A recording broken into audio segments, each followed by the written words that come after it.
Let the Children March, written by Monica Clark Robinson, illustrated by Frank Morrison.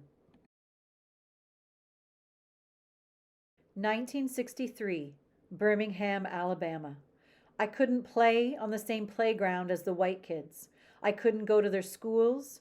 I couldn't drink from their water fountains. There were so many things I couldn't do.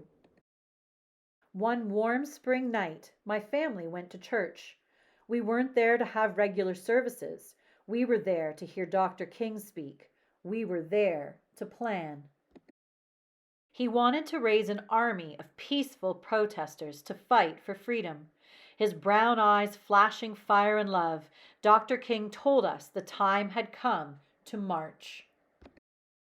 If I march, Mama said, I'll lose my job sure enough. I can't march, Daddy said. I got a family to feed. The weight of the world rested on our parents' shoulders, but this burden, this time, did not have to be theirs to bear. I don't have a boss to fear, my brother said, or a job to lose. We can march this time. We'll be Dr. King's army, I said. I'll be fine, Daddy, I promised. Don't worry, Mama. Dr. King didn't like children being put in harm's way. He was a daddy, too, after all. But he said that though we were young, we were not too young to want our freedom. Let the children march. They will lead the way.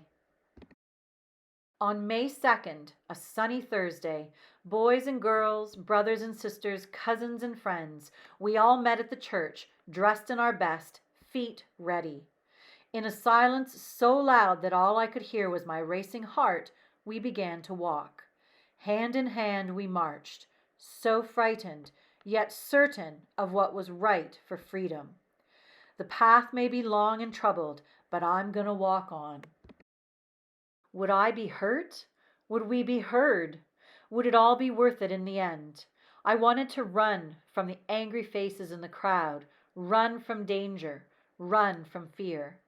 Boys and girls, brothers and sisters, cousins and friends, on and on we marched. We marched, we marched. Singing the songs of freedom, 1,000 strong we came. Hate dogged my heels all that day, its yellowed canine teeth sharp, but courage walked by my side and kept me going. Disperse or you'll be jailed, the police shouted the first day. Disperse or you'll get wet, the police shouted the second day. Disperse or we'll release the dogs, the police shouted the third day. We did not disperse. We kept on marching. We wouldn't stop until things started to change. Hundreds of us went to jail on the first day, and even more on the second. My turn wasn't until the third day. After I was sprayed by water stronger than anything I've ever felt, rough hands pushed me forward, and I fell to my knees in the police wagon. I was going to jail. Dr. King reassured our parents. Don't worry about your children, he said. They're going to be all right.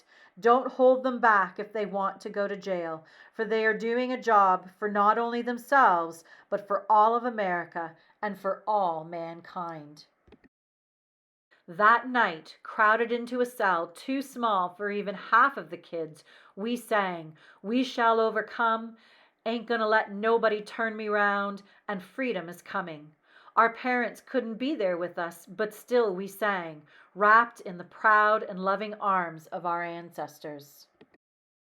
I was still in jail, but we heard that the next day and the next, more kids marched.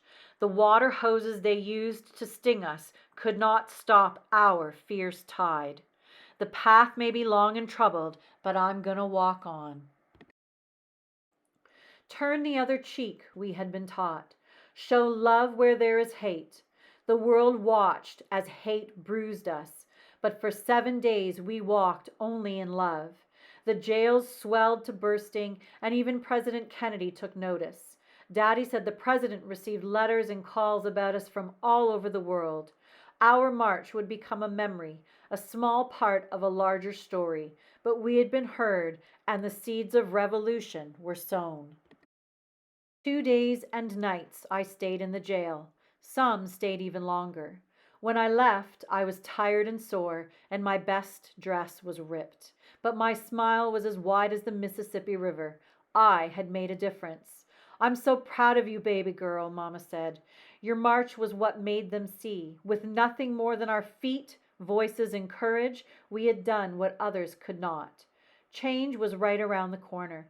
We felt it like a cool breeze in an Alabama August. On May 10th, the great news rang out. Dr. King had reached an agreement with the white leaders of the city. Desegregation would begin. 1 month later, I was playing on a playground I'd never been allowed to play on before. 2 months later, my family ate at a diner we'd never been allowed to eat in before. Our march made the difference. We children led the way. Singing the songs of freedom, 1,000 strong we came. Afterward, the children and teens of Birmingham in 1963 changed the world in ways they could never have imagined. Dr. King later wrote, "Looking back, it is clear that the introduction of Birmingham's children into the campaign was one of the wisest moves we made. It brought a new impact to the crusade and the impetus that we needed to win the struggle."